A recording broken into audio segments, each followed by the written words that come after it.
কোনো যুদ্ধ না, কোনো রক্তপাত না, একজন সন্ন্যাসী হঠাৎ করে হয়ে গেলেন একজন প্রতাপশালী রাজা। শুনতে রূপকথার মতন হলেও এটা ছিল এক চমকে দেওয়া ইতিহাস। কিন্তু কিভাবে, কোথায় ঘটেছিল এই ঘটনা? চলুন আসছেই রহস্যর পাতা উল্টাই।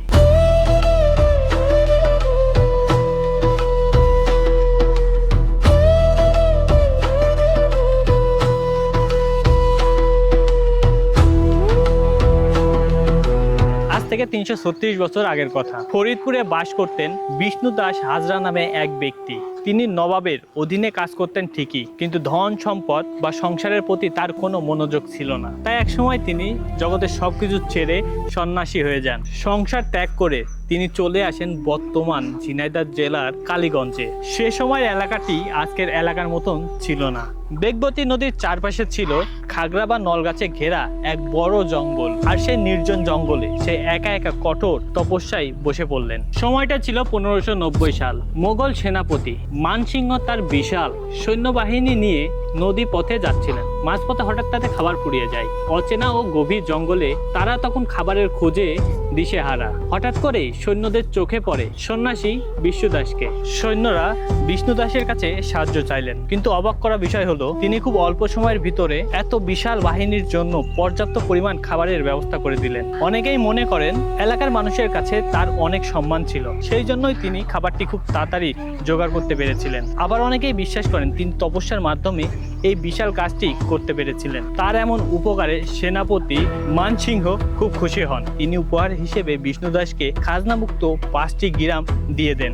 বিষ্ণু দাসের নাম অনুসারে প্রথমে এই জায়গার নাম রাখা হয় হাজরাহাটি, কিন্তু এই এলাকায় প্রচুর নলগাছ ছিল, যার কারণে পরবর্তীতে এই জায়গার নাম রাখা হয় নলডাঙ্গা।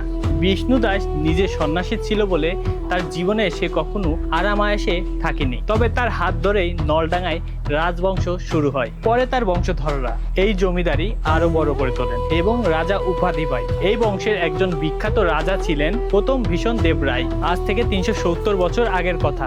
সালটি ১৬৫৬। এই রাজবংশের দাপটি রাজা প্রথম ভূষণ দেব রায়, যিনি রণবীর নামেও পরিচিতি ছিল। তিনি নির্মাণ করেন এই সকল সুন্দর মন্দিরগুলো। বেগবতী নদীর তীরে তিনি একে একে ৬০টি অপূর্ব সুন্দর মন্দির তৈরি করেন। কিভাবে তৈরি হয়েছিল এই মন্দিরগুলো? ইট আর সুরকির নিখুঁত গাঁথনির উপরে পোড়ামাটি দিয়ে চমৎকার সব নকশা আঁকানো হয়েছিল।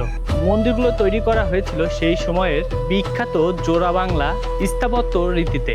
রাজা শুধু মন্দিরগুলো বানায়নি, তিনি এখানে বানিয়েছিল আরো একটি বড় রাজপ্রাসাদ। আর সব থেকে অবাক করা ব্যাপার হলো রাজবাড়ি থেকে শুরু করে সরাসরি নদী পর্যন্ত একটা রহস্যময় সুড়ঙ্গ তৈরি করা হয়েছিল। কিন্তু সময়ের সাথে এক সময় জাঁকজমক ফুরিয়ে আসে।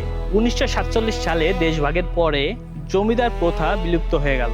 রাজবংশের বংশধররা এই এলাকা থেকে চিরতরে চলে যান। অযত্নে এবং অবহেলায় রাজবাড়িটি আস্তে আস্তে ধ্বংস হয়ে যায়। আজ আর সেই বিশাল প্রাসাদটি নেই এবং গা ছমছম করা সেই সুড়ঙ্গটিও আর নেই। তবে শত শত বছরের কালের নীরব সাক্ষী হয়ে আজও মাথা উঁচু করে দাঁড়িয়ে আছে সেই ৬০টি মন্দির। বর্তমানে এলাকাবাসী এবং প্রশাসনের মাধ্যমে এই মন্দিরগুলো অনেকটাই সংস্কার করা হয়েছে। প্রাচীন এই ইতিহাস দেখতে প্রতিদিন এখানে অসংখ্য মানুষ ছুটে আসে। ফলে এটি এখন ঝিনাইদহের অন্যতম একটি টুরিস্ট স্পট। আমার ভিডিও ভালো লেগে থাকলে একটা লাইক করবেন এবং সাবস্ক্রাইব করবেন।